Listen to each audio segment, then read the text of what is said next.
Ciao a tutti e benvenuti in Appuntamento in Giardino. C'è una pianta che descrive un amore in sofferenza, un'eventuale fine di un amore o una problematica che può porre fine ad una storia d'amore.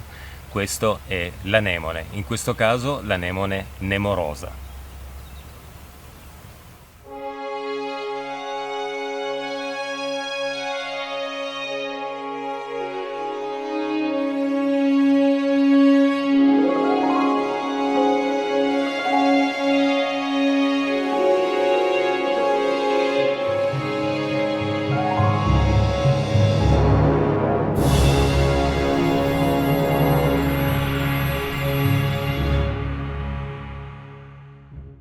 Bene, mi trovo davanti un meraviglioso tappeto di anemone nemorosa. Potete osservare questa pianta bellissima con questa fioritura che colora come piccole tracce di neve ancora presente nella terra, nonostante quest'anno non ha nevicato, però è una delle piante che fiorisce subito nello sciogliersi della neve. Quando la neve ormai tende a sciogliersi, lei è una delle prime piante nel sottobosco a tirar fuori questi fiori bellissime che annunciano l'imminente arrivo della primavera.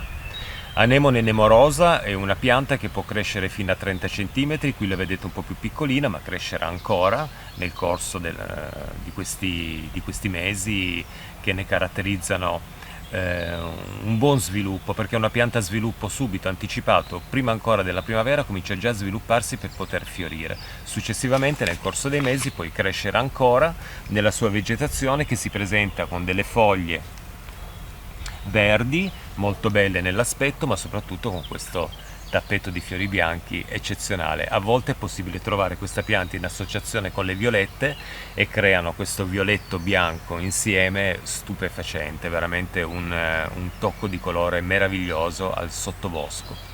Questa è una pianta che vive appunto nel sottobosco, la possiamo trovare fino a 1800 metri circa di altezza, è abbastanza diffusa in Italia, naturalmente sempre nelle zone abbastanza fresche e leggermente umide. Questo è un tratto di bosco abbastanza umido, abbastanza ombreggiato anche, quando poi gli alberi metteranno le foglie qui diventerà abbastanza ombreggiato e questo è proprio un ambiente adatto per la crescita dell'anemone nemorosa. All'inizio del video parlavo dell'amore, di questo amore sofferente. L'anemone nemorosa, l'anemone ha come significato dei fiori appunto un amore che soffre.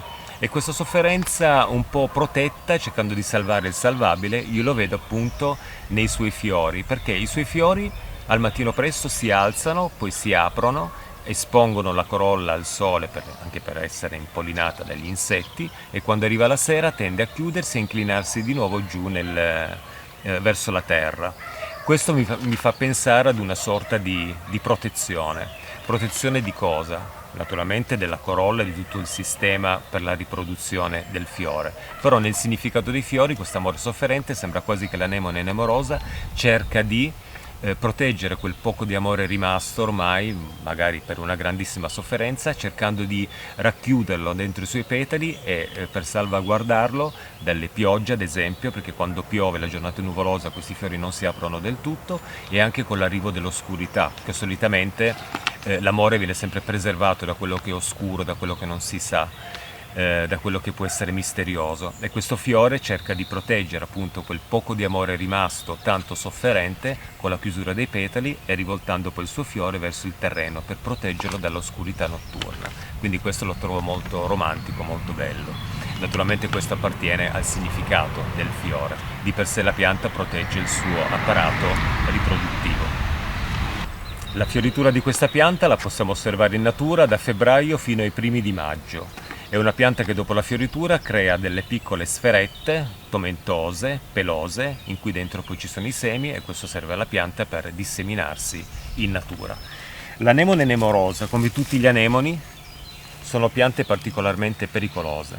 Questa è una pianta delle ranuncolacee, in passato veniva utilizzata per fare dei risciacqui senza ingerirla. Però probabilmente ci sono stati tantissimi incidenti, si è perso quest'uso della pianta con questi metodi casalinghi, perché veramente la sua potenzialità velenosa è altissima, quindi è una pianta anche molto ma molto pericolosa, nonostante il suo aspetto esile, piccolino e delicato. maneggiare queste piante, staccare foglie o fiori, sporcarsi le mani con il suo liquido può essere molto pericoloso, perché se ci portiamo queste mani alla bocca possiamo rischiare di avere un avvelenamento. Quindi è una pianta da osservare in natura, oppure con la nostra macchina fotografica da fotografare per portarci a casa questo tappeto bianco di fiorellini. L'anemone nemorosa è una pianta rizomatosa, nel senso che produce dei rizomi sotterranei con una caratteristica molto particolare, che è quella di produrre sempre, ogni anno, dei nuovi rizomi secondari, e quindi la pianta non cresce mai sul vecchio, tende a crescere sempre su questo nuovo rizoma, crea anche delle nuove radici, e in questo modo riesce a colonizzare poi tutto gran parte del sottobosco, dove trova un suolo adatto.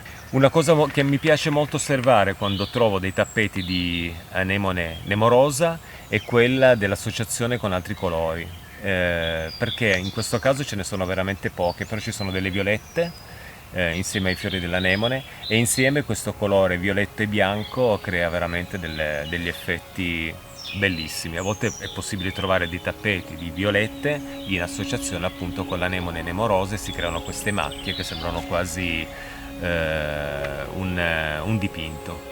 Quindi anemone nemorosa, in questo video ho voluto farvela vedere perché sono tanti anni che vedo questa pianta in natura, ma non ho mai pensato di farne magari un video, perché è una pianta abbastanza comune, non è una pianta appariscente come tante altre che si possono incontrare in natura, ma quando arriva la primavera abbiamo bisogno di vedere un qualcosa di fiorito, abbiamo proprio voglia, o a fine inverno come in questo caso, abbiamo proprio questa voglia di fiori e di natura che comincia a rigenerarsi, farsi una bella passeggiata in un bosco, in una zona collinare, anche in un sottobosco.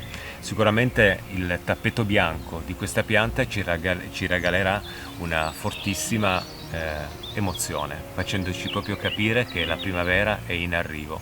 E soprattutto trovo molto belli questi fiori proprio con le prime luci del mattino, quando cominciano ad aprirsi, e come in questo caso con questa luce di tardo pomeriggio che illumina il sottobosco e crea il tutto all'interno di un'atmosfera veramente meravigliosa. Io con questo tappeto di anemone nemorosa vi saluto e ci vediamo in un prossimo appuntamento in giardino. Ciao a tutti e grazie. Ciao ciao!